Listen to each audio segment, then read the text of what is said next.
Sentire Media. Ciao a tutti and welcome to Venice Talks, a podcast series dedicated to Venice in Italy. I'm your host, Monica Cesarato, a Venetian food and travel blogger. Join me as I share my insider knowledge to help you explore Venice at 360 degrees.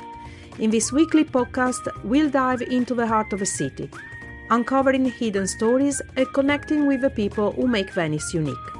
The artisans, the writers, the fashion designers, the bloggers, the journalists, and more.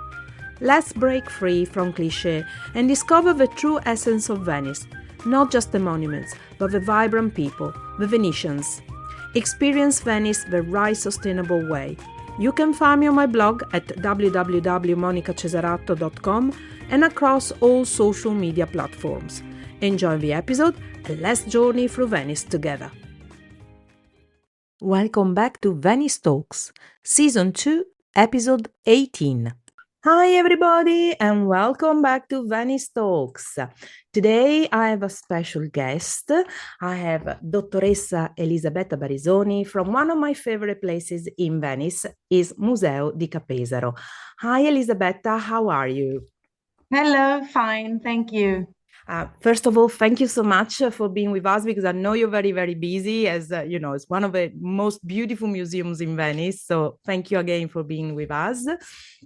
And let's start. Can you tell us a bit about your professional background, first of all? How did you become the director of Ca Pesaro?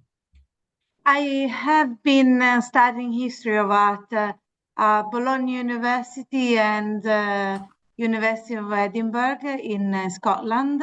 Oh, wow. And then I wanted to come back to Italy actually to work in my country. And essentially I always felt a great feeling to public institutions.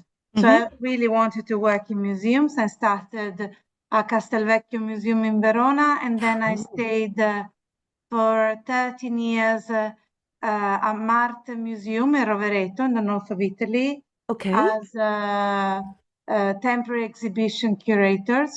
So that was my biggest and first professional, extended professional job.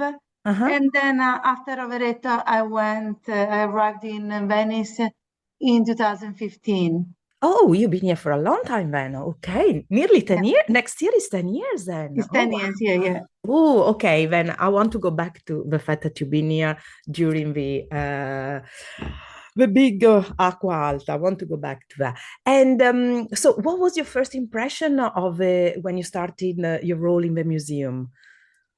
It is a great group of museums because, in the past I had been working for single museums, meaning Castelvecchio or Marte Museum, which is a great structure, but it is essentially with one museum site, while Ca Pesaro is within a group of museum of the city of Venice. So we have 12 museums. And so we have, the organization is a bit different because we do have a smaller staff here. So like the conservators or curators of the collections, but then we have all the central offices shared with the other museums. So we have, press, communication, administration, all these offices are centralized. So I had to, first of all, set into this new kind of, I don't want to say corporate, but group of museums is really massive. Of course, you have to adjust a little bit, how things are done and go in line with the rest of the, of the history of, I suppose, of a narration of the museums of the city of Venice. Okay, so that must have been, it took you a while, did it? Yes, exactly. Also because Ca Pesaro essentially is connected with the other museums, but it has a history of himself, like the palace was donated to the city council, to the city of Venice by the last owner, it's Duchess Felicita Bevilacqua Lamasa in 1898. And then it became the site of the International Gallery of Modern Art in 1902. And for a long time, it has been the most important modern and contemporary museum in Venice. So it has an history connected to the other museums, but it also has a special inventory, a special collection. So it is quite interesting to see a group like the Fondazione Musei Civici group, but also to keep and to sustain the identity, each single identity of the museum, you know. Would you say that is one of the oldest museums in the city? Absolutely, because it comes, Ca Pesaro tells the story of essentially the desire of the city of Venice to be contemporary, to be updated, you know, to what was going on since the first Biennale. So 1895 is the first Biennale, and from 1897, the city council was decided to buy massively, actually, at the pavilions, at the international pavilions. So Ca Pesaro, the International Gallery of Modern Art, is not called international because internationalism is cool to be international, but because it really is. It really is international. Exactly, it is international because at the beginning, the city council was buying essentially at the international pavilions. So the first pavilions, the historical pavilions, France, UK, and also Belgium, the first historical pavilions being founded at the Biennale. And at the end, the collection was growing so fast. They were buying so many pieces. They were temporarily shown at Ca Foscari. And then at the end, the city council in 1902, like I said, they thought, okay, we have this wonderful palace on the Grand Canal donated by the Duchess Bevilacqua Lamasa. Why don't we build there the first modern gallery in Venice? Documenting what was passing in the lagoon. So the idea was to make Venice an attractive. Nowadays sounds really strange. I know. 100 years on is like, what? Exactly. Yes. But back then, yeah, I get it. I mean, I got to say that the museum is, I mean, I don't come often because I don't have the time to come often, but it is always been one of my favorite. First, because the spaces are so big. So it's, you know, everything is, the ceilings are so tall, the rooms are so spacious. And I love the way you display your arts. Is, I don't know, it just gives me, compared to other museums that I've been to, is always so, it's not crammed with, you know, with art. It's just so neatly. I can't even express what I want to say. I just particularly love Ca Pesaro. But is you also got, apart from the modern art gallery, you also have a top floor that is dedicated to something else, right? It's still part of Ca Pesaro, is it? The Oriental Museum. Yeah, exactly. The palace itself, like you described it, is massive. It's got huge piano nobile floors. The first floor, we have the permanent collection. On second floor, usually we have temporary exhibitions, big exhibitions on modern art masters. And then on the third floor, we have the Oriental Art Museum, which is not directly directed by me. It is done in collaboration with the Ministry of Culture. Okay. And it's got one of the finest collection of Oriental art in Venice. And originally, the third floor was devoted to the artist studios, because, you know, when Ca Pesaro became a modern, the site, the place where to hold the modern art collection, the city council had somehow to respect the will of the Duchess, because she was really specific in her will, saying that she wanted to leave the palace, Ca Pesaro Palace, to the city council, but especially for the city council to show the artist less known, with no means, with not a great market. So she actually invented, or she gave the first input for the first artist residencies in the whole of Europe. Oh, wow, I didn't know this. Okay. Well, and then it's something that we started doing again now in Venice. There's more and more foundations and organizations are getting back into doing that. Exactly. So actually the Fondazione Bevilacqua La Masa, which is now operating in other sites, they have artist residencies in San Stane, nearby Ca Pesaro, and in Giudecca Island. It goes back to this beginning of the century idea. So the city council started collecting and putting all the works. One of the first works, it was Rodin, Les Bourgeois de Calais, so big sculptures, big paintings, and then it was Klimt, the first Klimt to enter Italian collection with the Judith in 1910. So they were buying and putting this collection on the first and second floor, while on the third floor, from 1905, they were the first artists, and the artists lived and worked here. It was really funny because we have some diaries, records of the guardians saying that the artists here were partying and being noisy, and they were, what the artists do usually. Yeah, of course. Yeah. A little bit like Airbnb now. Yeah. Yes. So you mentioned Klimt, you mentioned Rodin. What are some of the most significant pieces that you have in your permanent collection? We have we have a collection now, a permanent collection of over 6,400 works of art.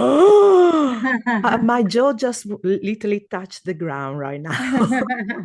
Exactly. And on show, we try to change the layout quite often, because on show we have 120 works, more or less. The most important that, we tend not to leave and to not to take out of the permanent collection are some sculptures, meaning the big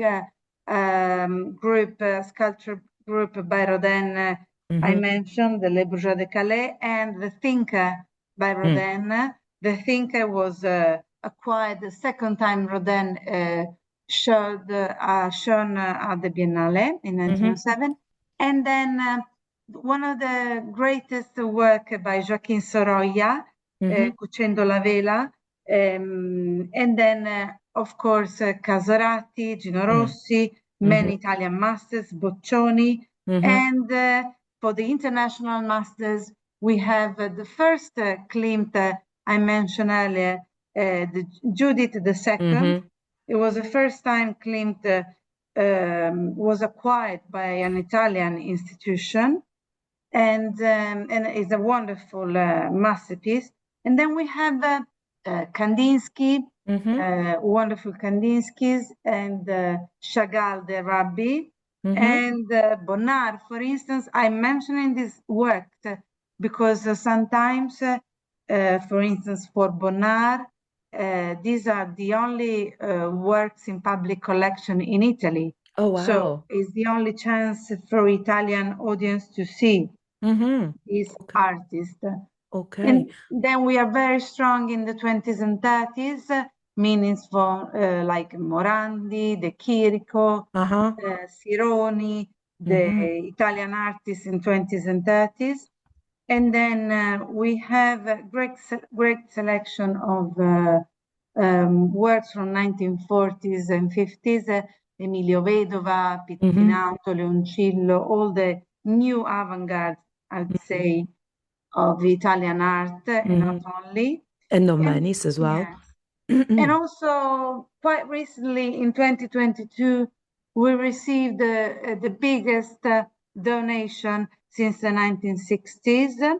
We received 105 works of art Oh, wow. donated by the collectors Gemma De Angelis Testa, essentially covering a lot of artists that we didn't acquire at the Biennale historically, like Cy Twombly, Robert Rauschenberg, Pistoletto, Di Arte Povera, and contemporary artists.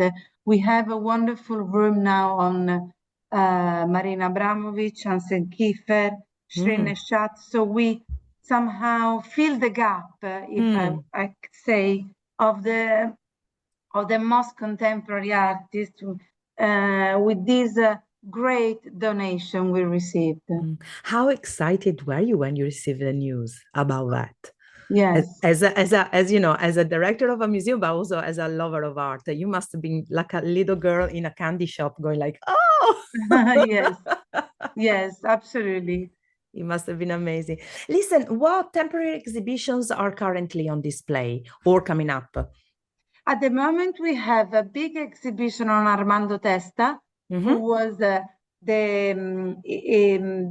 De Angelis, the person who donated 105 works, also donated 17 works to the city of Venice of Armando. And Armando Testa was one of the biggest graphic designer and advertising genius of Italy in the 1940s and 50s and 60s.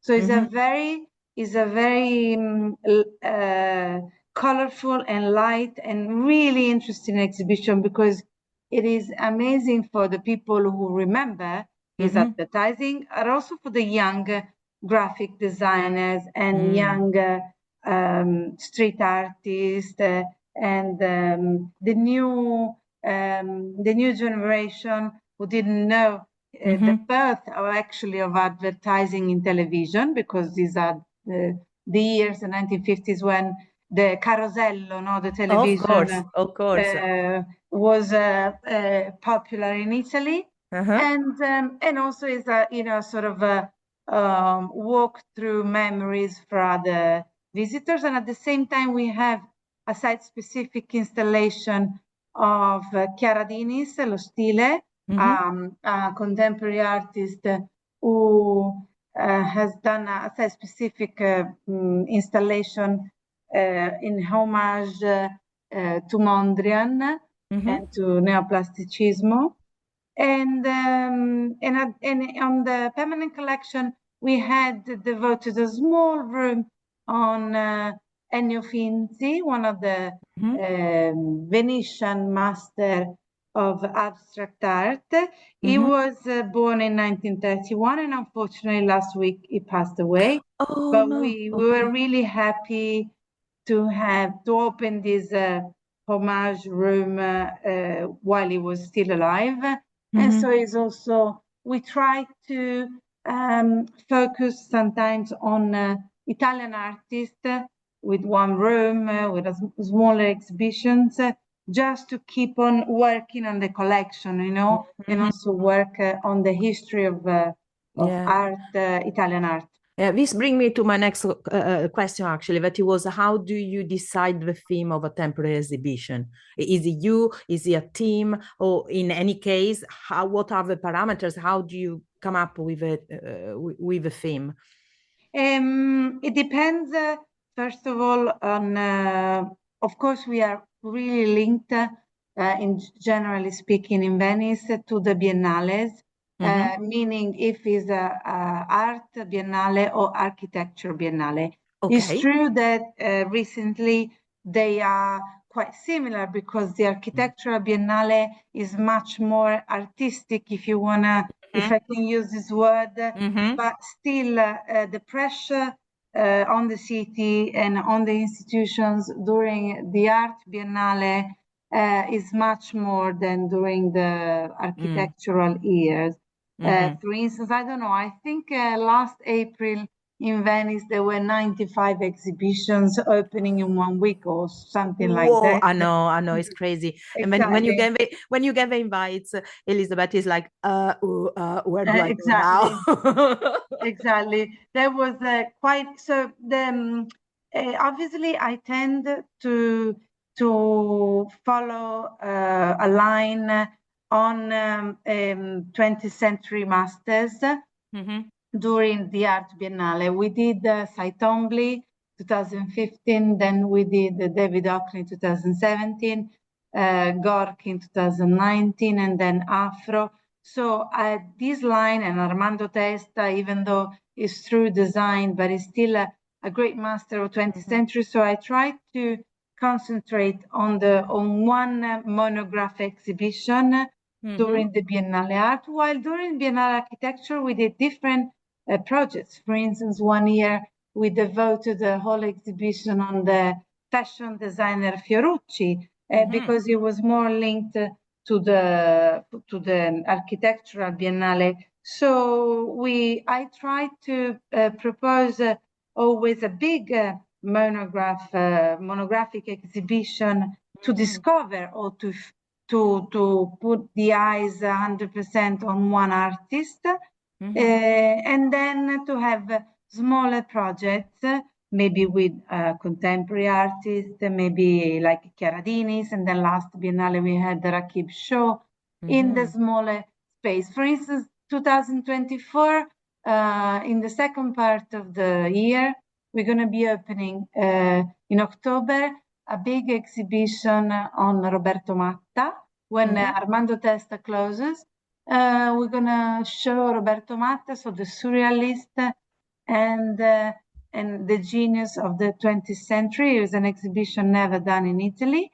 And in the smaller rooms where Chiaradini is now, we're gonna organize an exhibition on Giorgio Andreotta Calò, a Venetian artist that we acquired through the PAC, the Ministry of Culture contribution.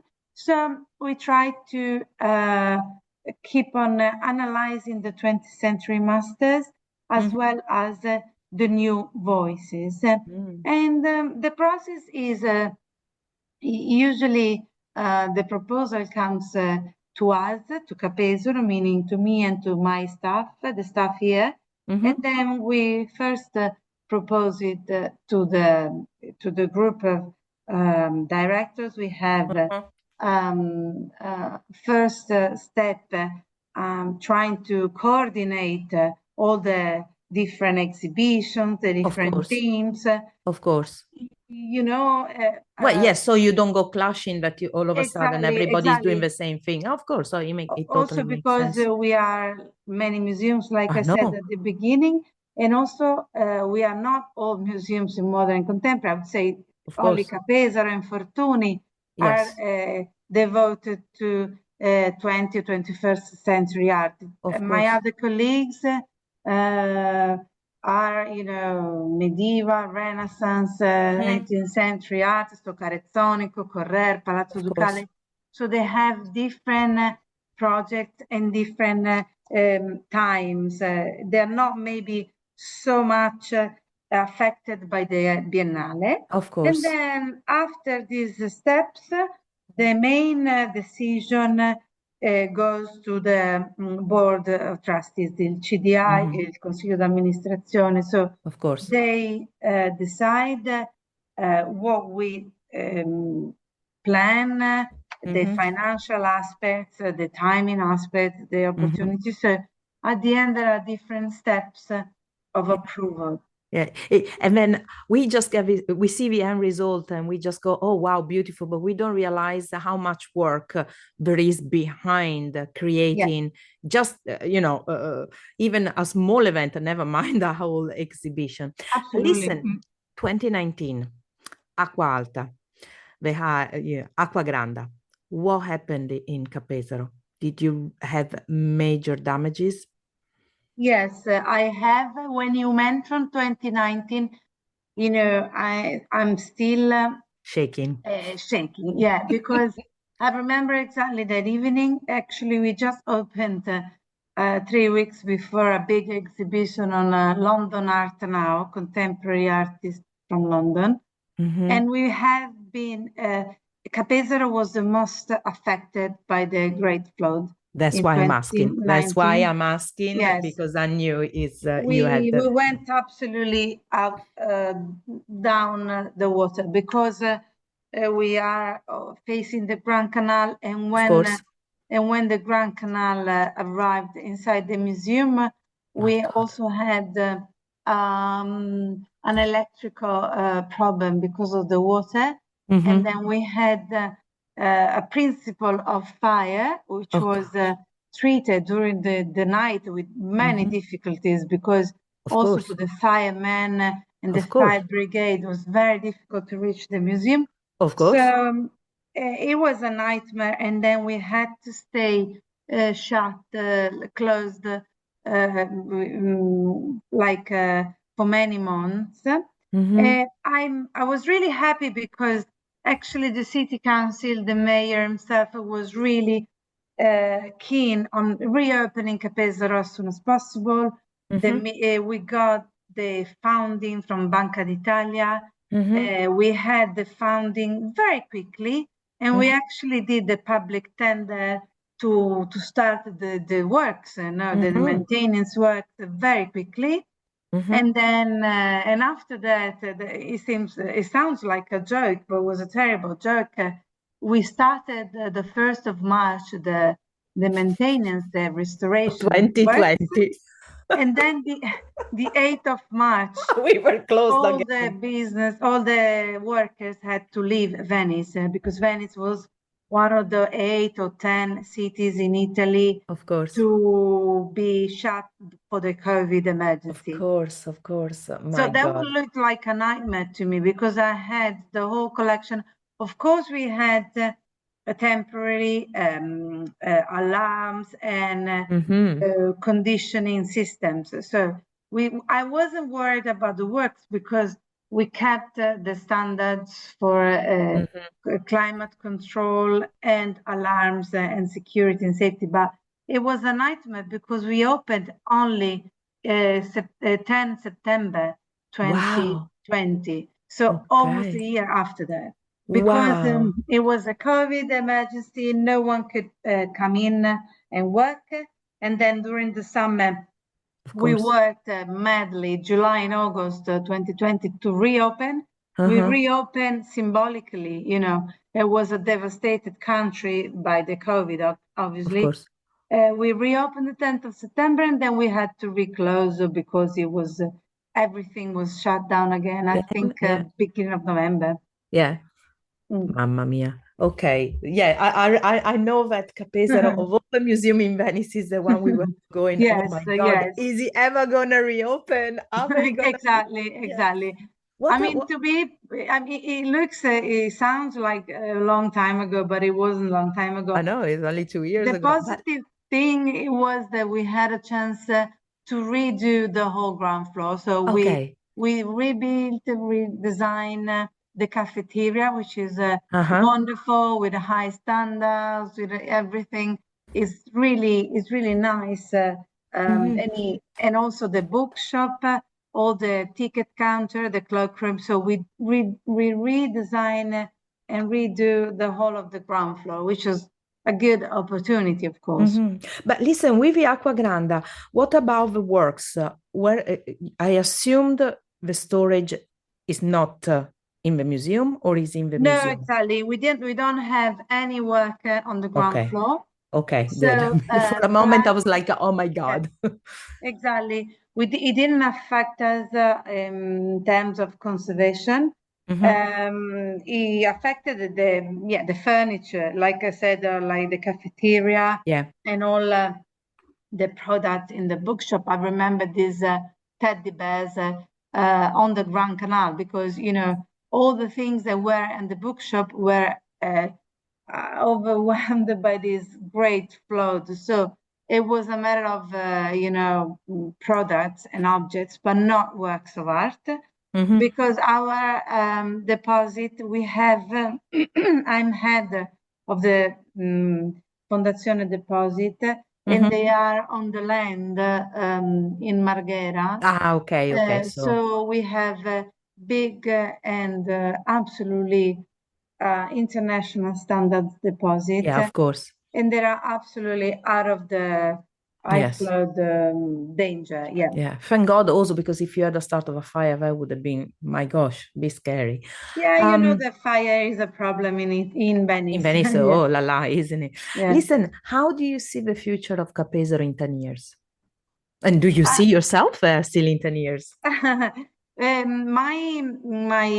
My future depends, and the future of Ca Pesaro depends also on the big project that we have now. You know that we are also dealing as Ca Pesaro staff and me and all my colleagues here with the Mestre, with all the projects that we have in Mestre, meaning that we plan to open Move Mestre Museum in Centro Culturale Candiani with some collection of Ca Pesaro, meaning some collection of the city council, because the collections all belong to the city council, devoted to the 20th century and concentrated to the artists that worked in Mestre, on the land, you know, all this kind of cultural and artistic creativity that was really lively in the 50s and 60s and 70s in Mestre too.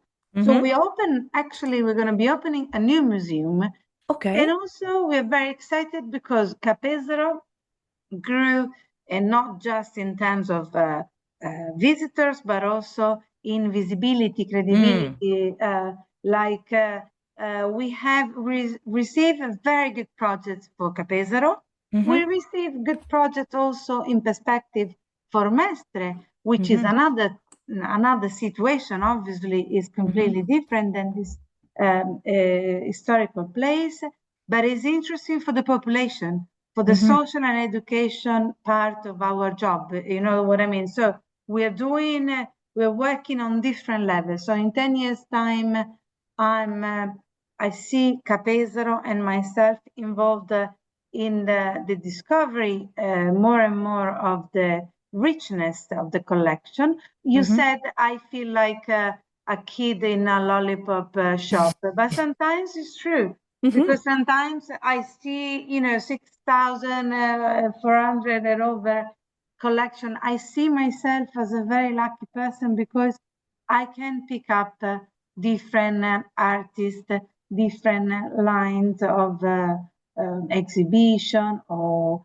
reinstallation of the permanent collection. So it is growing. Also, I see Ca Pesaro growing in terms of donation. We receive many donations. So the collection is stronger and stronger.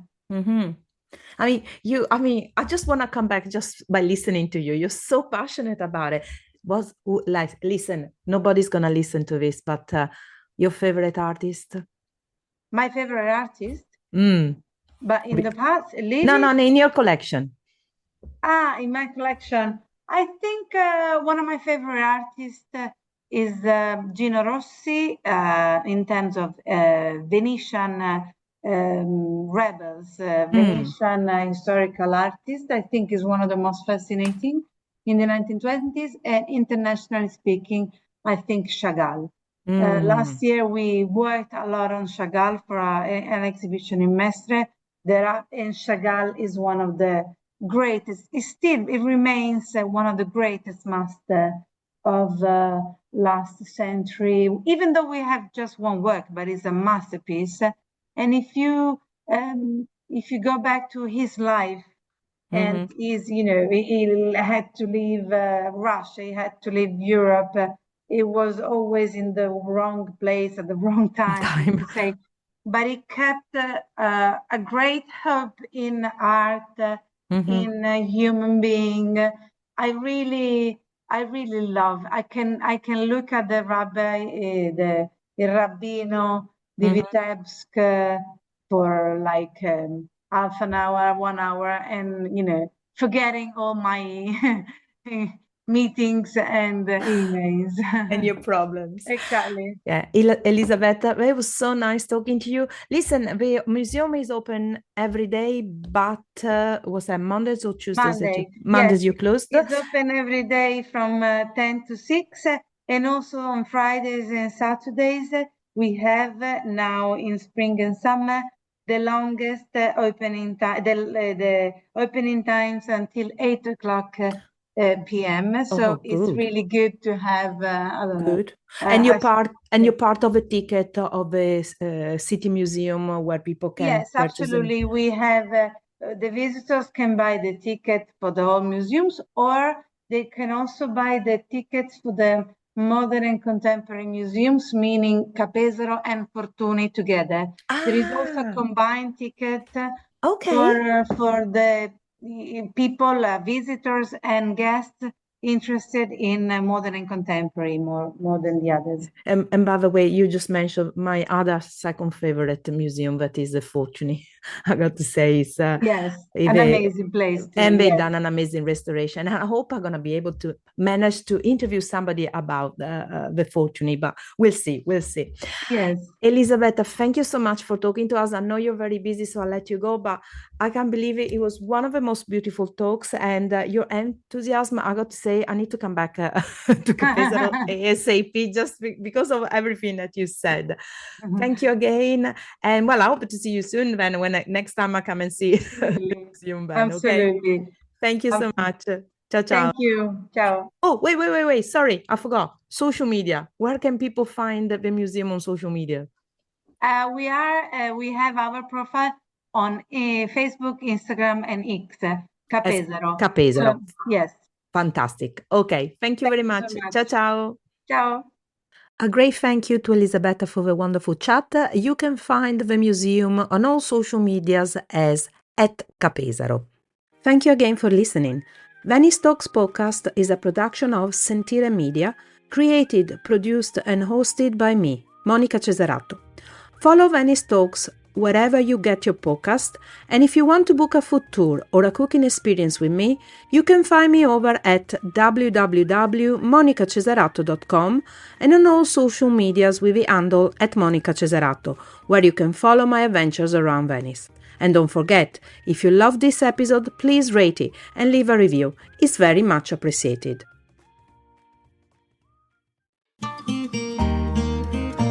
Sentire Media. Hey, podcast producers and show hosts. Do you want to join a podcast network that celebrates all things Italian? At Sentire Media, we understand the allure of Italy and its unique culture. Our devoted team of hosts and producers are all driven by their shared passion for Italy. And we work tirelessly to create the best lifestyle podcasts and content that will whisk you away to the very heart of Italy. With us, you can savor the mouth-watering flavors, get lost in the stories from the past, break down the cultural barriers, and truly immerse yourself in the vibrant traditions of this intoxicating country. If you have a great podcast idea or are already in production and would like to join Sentire Media, head over to sentiremedia.com, that's SENTIRE media.com, and find out how to submit your show.